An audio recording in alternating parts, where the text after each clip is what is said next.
بسم اللہ الرحمن الرحیم۔ پہلے پارے کا تیسرا پارٹ ہم پڑھ رہے ہیں۔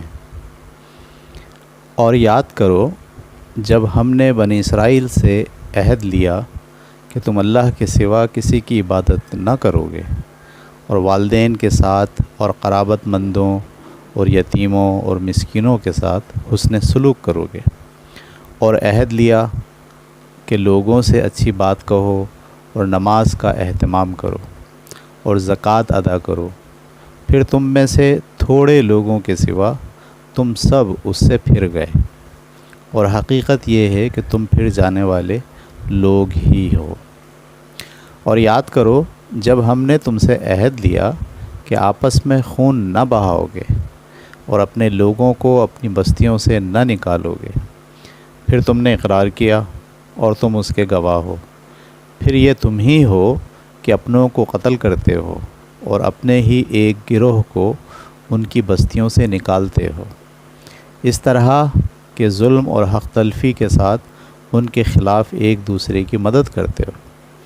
اور اگر وہ تمہارے پاس قیدی ہو کر آئیں تو فدیہ دے کر انہیں چھڑاتے ہو، درا حال یہ کہ ان کا نکالنا ہی سرے سے تمہارے لیے جائز نہ تھا۔ پھر کیا تم کتاب الہی کے ایک حصے کو مانتے اور ایک حصے کا انکار کرتے ہو؟ سو تم میں سے جو یہ کرتے ہیں ان کی سزا دنیا کی زندگی میں رسوائی کے سوا کچھ نہیں، اور قیامت کے دن وہ سخت سے سخت عذاب میں پہنچائے دیے جائیں گے۔ تم یہی کرتے ہو، اور جو کچھ تم کرتے ہو اللہ اس سے بے خبر نہیں ہے۔ یہی وہ لوگ ہیں جنہوں نے آخرت دے کر دنیا کی زندگی خرید لی،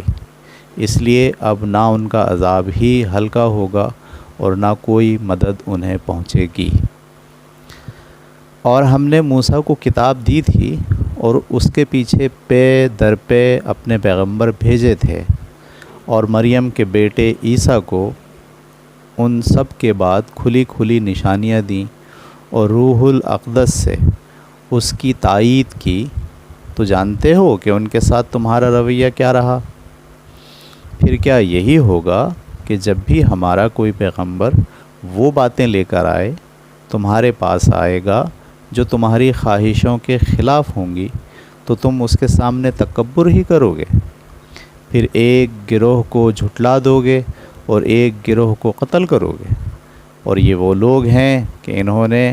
کہا ہمارے دلوں پر غلاف ہے۔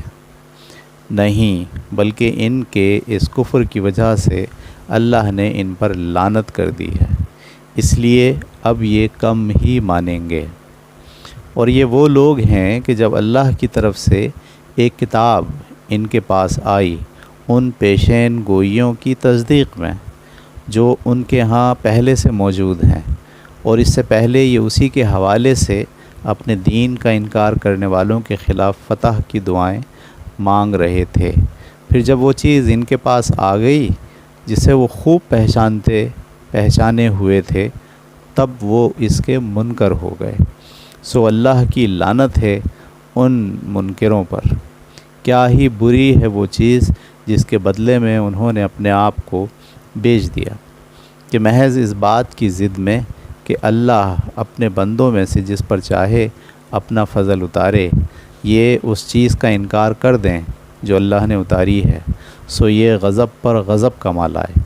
اور دنیا اور آخرت میں ان منکروں کے لیے اب بڑی ذلت کا عذاب ہے۔ اور یہ وہ لوگ ہیں جب ان سے اصرار کیا جاتا ہے کہ اس چیز کو مان لو جو اللہ تعالیٰ نے اتاری ہے، تو جواب دیتے ہیں کہ ہم تو اسے مانتے ہی ہیں، ہم تو اسے ہی مانتے ہیں جو ہم پر اترا ہے، اور اس طرح جو کچھ اس کے علاوہ ہے اس کا صاف انکار کر دیتے ہیں، درا حال یہ کہ وہی حق ہے ان پیشین گوئیوں کے ٹھیک مطابق جو ان کے ہاں پہلے سے موجود ہیں۔ ان سے پوچھو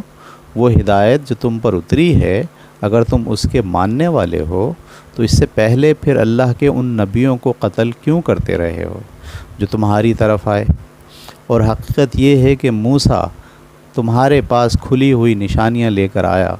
پھر اس کے پیچھے تم نے بچھڑے کو معبود بنا لیا، اور اس وقت تم بڑے ظلم کا ارتکاب کر رہے تھے۔ اور یاد کرو جب ہم نے تم سے عہد لیا اور طور کو تم پر اٹھا دیا اور حکم دیا کہ یہ جو کچھ ہم نے تمہیں دیا ہے اسے مضبوطی سے پکڑو اور سنو اور مانو، تو تمہارے بزرگوں نے جو رویہ اس کے ساتھ اختیار کیا اس نے بتا دیا کہ انہوں نے گویا اس وقت بھی یہی کہا، ہم نے سنا اور نہیں مانا، اور ان کے اس کفر کے باعث بچھڑے کی پرستش ان کے دلوں میں بسا دی گئی۔ ان سے پوچھو اگر تم ماننے والے ہو تو کیا ہی بری ہیں یہ باتیں جو تمہارا ایمان تمہیں سکھاتا ہے۔ ان سے کہو اگر آخرت کا گھر اللہ کے نزدیک سب لوگوں کو چھوڑ کر صرف تمہارے لیے خاص ہے تو مرنے کی تمنا کرو اگر تم اپنے اس دعوے میں سچے ہو، اور تم دیکھو گے کہ اپنے ہاتھوں کی جو کمائی یہ آگے بھیج چکے ہیں اس کی وجہ سے یہ کبھی مرنے کی تمنا نہ کریں گے، اور حقیقت یہ ہے کہ اللہ ان ظالموں سے خوب واقف ہے، اور انہیں تم سب سے بڑھ کر جینے کا حریص پاؤ گے، اور حد یہ ہے کہ ان لوگوں سے بھی بڑھ کر جنہوں نے شرک کو اپنا مذہب بنا لیا ہے۔ ان میں سے ہر ایک یہ چاہتا ہے کہ کاش وہ 1000 سال جیتا رہے، درا حال یہ کہ اگر یہ عمر بھی اس کو مل جائے تو اس سے وہ اپنے آپ کو اللہ کے عذاب سے نہ بچا سکے گا، اور اس میں شبہ نہیں کہ جو کچھ یہ کرتے ہیں اللہ اسے دیکھ رہا ہے۔ قرآن کی دشمنی میں اب یہ جبرائیل کے بھی دشمن ہو گئے ہیں۔ ان سے کہہ دو جو لوگ جبرائیل کے دشمن ہیں وہ در حقیقت اللہ کے دشمن ہیں، اس لیے کہ اس نے تو اے پیغمبر اسے اللہ کے اذن ہی سے تمہارے قلب پر نازل کیا ہے،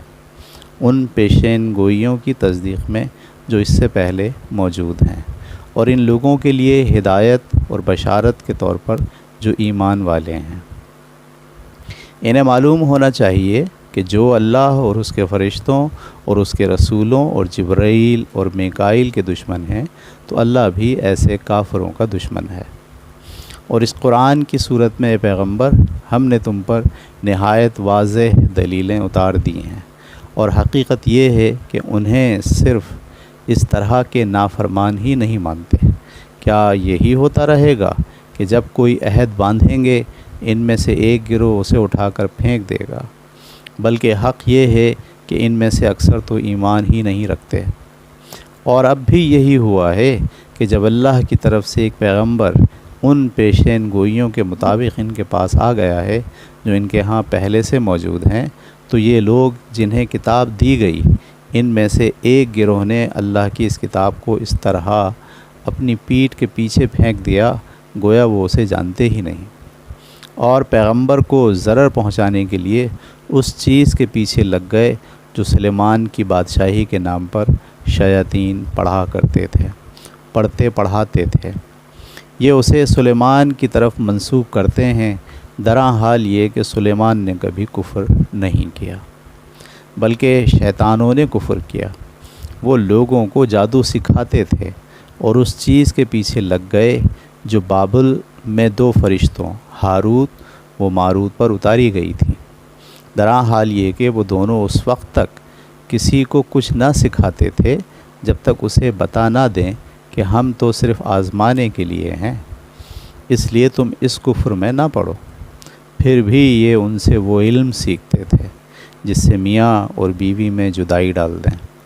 اور حقیقت یہ تھی کہ اللہ کی اجازت کے بغیر یہ اس سے کسی کا کچھ بھی بگاڑ نہ سکتے تھے۔ یہ اس بات سے واقف تھے اور اس کے باوجود وہ چیزیں سیکھتے تھے جو انہیں کوئی نفع نہیں دیتی تھیں بلکہ نقصان پہنچاتی تھیں، درا حال یہ کہ یہ جانتے تھے کہ جو ان چیزوں کا خریدار ہے اس کے لیے پھر آخرت میں کوئی حصہ نہیں ہے۔ کیا ہی بری ہے وہ چیز جس کے بدلے میں انہوں نے اپنی جانیں بیچ دیں، اے کاش یہ جانتے۔ اور اگر یہ ایمان اور تقوی اختیار کرتے تو اللہ کے ہاں جو صلہ انہیں ملتا وہ ان کے لیے کہیں بہتر تھا، اے کاش یہ سمجھ پاتے۔ ان کے فتنوں سے بچنے کے لیے ایمان والو تم بارگاہ رسالت میں بیٹھو تو راعینا نہ کہا کرو، انظرنا کہا کرو، اور جو کچھ کہا جائے اسے توجہ سے سنو، اور اس بات کو یاد رکھو کہ ان کافروں کے لیے دردناک عذاب ہے۔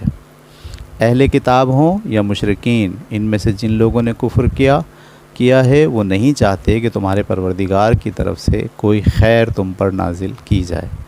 یہ احمق نہیں جانتے کہ اللہ جس کو چاہتا ہے اپنی رحمت کے لیے خاص کر لیتا ہے، اور نہیں جانتے کہ اللہ بڑی عنایت فرمانے والا ہے۔ انہیں اعتراض ہے کہ توریت کی شریعت میں ہم کوئی تبدیلی کیوں کرتے ہیں۔ انہیں بتا دو کہ ہم اس کتاب کی جو آیت بھی منسوخ کرتے ہیں یا اسے بھلا دیتے ہیں، قرآن میں اس کی جگہ اس سے بہتر یا اس جیسی کوئی دوسری لے آتے ہیں۔